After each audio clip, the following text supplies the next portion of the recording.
आपकी हिम्मत कैसे हुई ये कहने की कि मुस्लिम इलाकों से हिंदू नहीं जा सकते? लेकिन क्या आपने कभी ताजिए पर पत्थर बरसते हुए देखे? मुस्लिम इलाका क्या होता है, यही सवाल पूछ लीजिए। और ये मुस्लिम और हिंदू इलाका क्या होता है? नहीं, कल आप थे नहीं, यही सवाल पूछ लीजिए। मुस्लिम इलाका सवाल कीर्ति आजाद साहब से एबीपी न्यूज पर पूछा जा चुका है। व्हाट इज दिस मुस्लिम इलाका और हिंदू इलाका? सर, कल को तो फिर मुहर्रम का जुलूस किसी भी इलाके से नहीं निकल पाएगा, क्योंकि ज्यादातर हिंदू इलाके उस लिहाज से। तो फिर कीर्ति आजाद साहब देखिए, रुबिका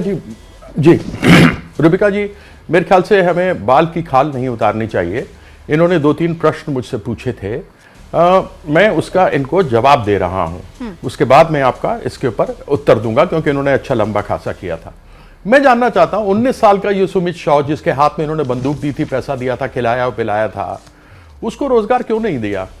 ऐसे लड़कों को पैसे दे दे करके सामने ला करके क्यों उपद्रव खड़ा किया? ऐसे बच्चों को गुमराह क्यों किया? भारतीय जनता पार्टी का इन्होंने जवाब नहीं दिया। भारतीय जनता पार्टी के नेताओं के कितने बच्चे थे जिनके पास तलवारें थी, जो यहां जुलूस में थे और उनके हाथों में तलवारें थी, उनके हाथ में बंदूकें थी? किसी के पास थी? नहीं थी। लेकिन हमने ये देखा, उसी के दिन शाम को आईपीएल मैच चल रहा था, इनके एक नेता का बच्चा शेखों के साथ और बड़े बड़े सेठों के साथ बैठा हुआ मैच देख रहा था। इनके बच्चे बाहर पेन यूनिवर्सिटी से पढ़कर आते हैं, मुख्यमंत्रियों के रहते हैं। यह गुमराह करते हैं हिंदू बच्चों को, इनको लड़वाते हैं, इनके मन में जहर घोरते हैं। मैं ये प्रश्न इनसे पूछा था, इस प्रश्न का जवाब इन्होंने मुझसे नहीं दिया। इन्होंने कहा लॉ एंड ऑर्डर, हाँ, राज्य सरकार की जिम्मेवारी होती है। वैसी जिस प्रकार से कर्नाटका में, महाराष्ट्र में, मलाड में और वाड़ी में जिस प्रकार से आज भी 144 लगा हुआ है, कर्नाटक के हुबली के अंदर उसी प्रकार से दिल्ली के जहांगीरपुरी में 144 लगा और वहां पर हुए हैं। लेकिन अभी तक किसी ने दिखाया नहीं कि इन सब जगहों पे क्या हरकतें हुई हैं। क्यों? क्योंकि यह भारतीय जनता पार्टी शासित राज्य हैं। इसलिए बैठे हुए ममता ये करती है, ममता वैसे करती है, वो पढ़ती है, मैंने तो नहीं कहा। लेकिन देश के प्रधानमंत्री को क्या एक बार भी एक वक्तव्य नहीं देना चाहिए था कि हम सबों को सौहार्द बनाकर एक साथ रहना चाहिए? क्यों? यही कारण है कि हम भारतीय जनता पार्टी के प्रवक्ताओं को देखते हैं कि वो आग उगलते रहते हैं हिंदू और मुसलमान के नाम पर, क्योंकि इनके पास दूसरी कोई चीज दिखाने को नहीं है। न ये बेरोजगारी के बारे में बोल सकते हैं, न महंगाई के बारे में बोल सकते हैं, न किसानों की एमएसपी आज तक फिक्स हुई है कमेटी बनने के बाद, उसके बारे में बोल सकते हैं। 100 किसानों की मौत हो गई है, नहीं कर सकते हैं। इनका, मैंने कहा, दाना पानी हिंदू मुसलमान पर चलता है। इनकी रोजी रोटी सांसें हिंदू मुसलमान पर चलती हैं, और इसीलिए तुष्टीकरण की बात करते हैं। आप सरकार में हैं, आपको सबकी बात करनी चाहिए। आप किसी को मेरे पर इल्जाम लगा सकते हो, मैं सरकार में नहीं हूं, कि आप मुसलमानों की या हिंदुओं के पक्षपात कर रहे हो। लेकिन आप जब सरकार में हो तो आपको सरकार में सौहार्द की बात करनी चाहिए, न कि आकर आग लगाना चाहिए और चिंगारी देनी चाहिए। किसी के अंदर भड़कते हुए आग के अंदर और घी डालो और उसको जला डालो। हाँ, प्लीज दीजिए।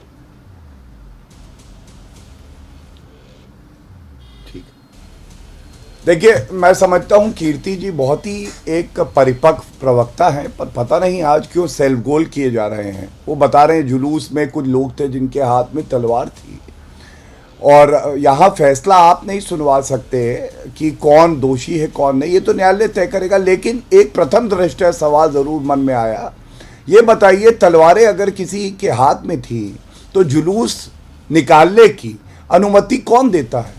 ममता बनर्जी की सरकार। रूट कौन बनाता है? ममता बनर्जी की सरकार। तलवार किसी के हाथ में है तो कमी किसकी है? ममता बनर्जी की है।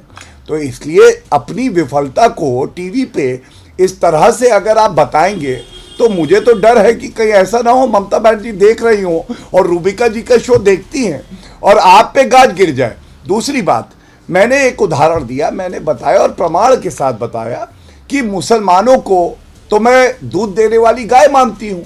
मैं कीर्ति भाई से पूछना चाहता हूँ, एक संवैधानिक पद पे मुख्यमंत्री जो बैठी हैं, वो कह रही हैं कि मुस्लिम इलाकों से अगर हिंदू यात्रा जाएगी तो फिर पथराव तो होगा और फिर जिम्मेदारी हिंदुओं की होगी।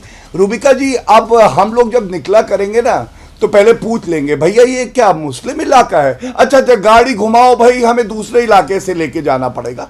मतलब आप सोच रही हैं, एक संवैधानिक पद पे नेत्री बैठी हैं, वो बात एकजुटता की नहीं करती हैं, वो बात इसकी नहीं करती कि सब साथ में कैसे आगे बढ़े, वो बात करती हैं हिंदू इलाका और मुस्लिम इलाका, और आरोप हम पे लगाया जाता है कि हम हिंदू मुस्लिम करते हैं। तीसरी बात, उत्तर प्रदेश सबसे ज्यादा मुसलमान पूरे देश में किसी प्रदेश में है रूबिका जी, तो वो उत्तर प्रदेश में है, 4.5 करोड़ के आसपास। मतलब पश्चिम बंगाल के करीब 40% जो जनसंख्या है वो। हिम्मत है किसी की? वहाँ पे दंगा कर दे, नहीं करेगा। उसकी वजह मालूम है, क्योंकि वहाँ पे अगर आप ऐसा कुछ भी करेंगे तो बुलडोजर चलेगा। धन से नहीं देखा जाएगा आरोपी को। आरोपी आरोपी है, वो कोई भी व्यक्ति हो, कानून तोड़ेगा तो बाबा जी हमारे योगी आदित्यनाथ जी का बुलडोजर चलता है। और इसीलिए सौहार्द से ताजिया भी निकलते हैं और वहां पे यात्रा भी निकलती है, रामनवमी की हो या 84 कोस परिक्रमा यात्रा हो। ये बड़ा फर्क है जो पश्चिम बंगाल की जनता देख रही है और मन में बार बार कह रही है कि अब के जब मौका आएगा तो इस ममता बनर्जी का सुपड़ा साफ कर देंगे। कीर्ति आजाद साहब, वापस वो बायसनेस की जो बात गौरव भाटिया कह रहे हैं, और वो तो हाई कोर्ट का जिक्र भी कर रहे हैं इस वक्तव्य में, भले ही नहीं किया, लेकिन पक्षपात की बात सिर्फ राजनीतिक तौर पर नहीं, ममता सरकार पर हाई कोर्ट की तरफ से भी कि आप पक्षपात पूर्ण रवैया अपनाती हैं। और ये इट इज डेटेड बैक तब जब यात्रा निकलनी थी, जुलूस निकलना था और माता की यात्रा निकलनी थी, उस वक्त उन्होंने चूज किया था कि ताजिए निकलेंगे इस इलाके से। तो ये जो एक्स्ट्रा प्यार और कुशन दिया जाता है एक समुदाय को, क्यों, क्या वजह है? रूबिका जी देखिए, गुमराह करना, विषय को दिशांतर कर देना, दिग्भ्रमित कर देना, यह इनकी पुरानी चाल है।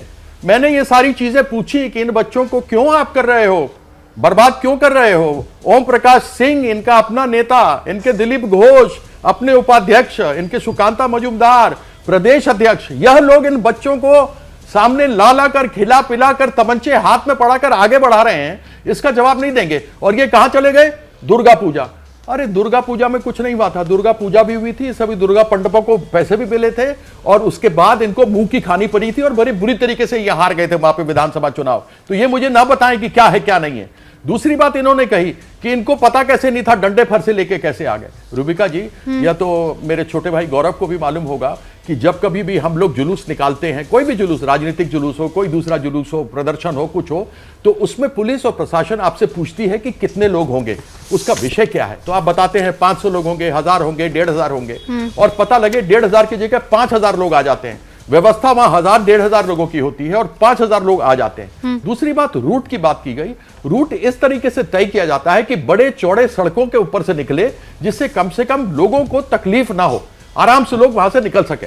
अब जब एक बार रूट तय हो गया, रूट ये लोग मान गए, रूट मानने के बाद इनको 5:30 बजे तक खत्म करना था, इन्होंने 6 बजे कार्यक्रम शुरू किया, रूट को तोड़ा। और इसलिए तोड़ा जिससे कि दूसरे जो गैर हिंदू हैं उनके एरिया में घुस करके हम जाएं। आपको या तो पहले रूट नहीं मानते, आप कहते साहब हम रूट मानते ही नहीं, हम नहीं निकालेंगे जुलूस, या हम निकालेंगे जुलूस तो इसी रूट से निकालेंगे, तब तो बात समझ में आती है। लेकिन आपने पहले रूट को मान लिया, कानून व्यवस्था आप खुद तोड़ रहे हैं। आपने कहा हम ज्वलनशील पदार्थ लेकर नहीं जाएंगे, हम हथियार लेकर नहीं जाएंगे, लेकिन आप लेकर के गए। हावड़ा का जिक्र कर रहे हैं ना, आपने रूट को तोड़ा, आपने 5:30 बजे को। मैं उत्तर दे दूं जरा। देखिए, मैं बात कर लूं। हाँ, नहीं, मैं आपसे एक सवाल पूछ रही हूँ। हाँ, मैं आपसे सवाल पूछ रही हूँ। कीर्ति साहब, आप हावड़ा का जिक्र कर रहे हैं ना रूट के लिए। दूसरी बात इन्होंने न्यायालय की एक मिनट, मैं दूसरा न्यायालय की इन्होंने बात की कि न्यायालय वर्डिक्ट देगा, तो देगा। हमने कौन सा मना किया? हम उसका सब न्यायालय का सम्मान करते हैं। और जो इन्होंने पीछे बातें कही हैं वो कम से कम लिखित में दिखा देवें तो समझ में आ जाए क्या है। नहीं तो बोलने को तो मैं भी हजारों चीजें बोल सकता हूं, कुछ भी कह सकता हूं, न्यायालय का भी नाम ले आऊंगा, एग्जीक्यूटिव का भी ले आऊंगा, लेजिस्लेटिव। चलिए मैं उत्तर दे दूंगा, उसमें क्या फर्क पड़ता है। मैं ले आता हूं। और मैं किसी प्रकार से कहीं भी रास्ते से नहीं भटका हूं, मैं विषय पर रहा हूं। मैंने व्यक्तिगत आक्षेप किसी लीडर पर नहीं लगाए हैं। मेरे लीडर के ऊपर यह आक्षेप पर आक्षेप लगाए जा रहे हैं। क्या मजबूरी है मेरी, बताइए। मैं अभी आपको बताती हूँ कि मैंने ओए होए होए होए नमकीन के चटकारे लेते हुए टकटकी मार के डिबेट शो को पॉज रिपीट कर करके देख रहे हैं जोगिंदर जी। इनकी तरह आप भी देखें अपने फेवरेट डिबेट्स को रिपीट कर और डाउनलोड कीजिए एबीपी लाइव ऐप अपने स्मार्ट टीवी पर।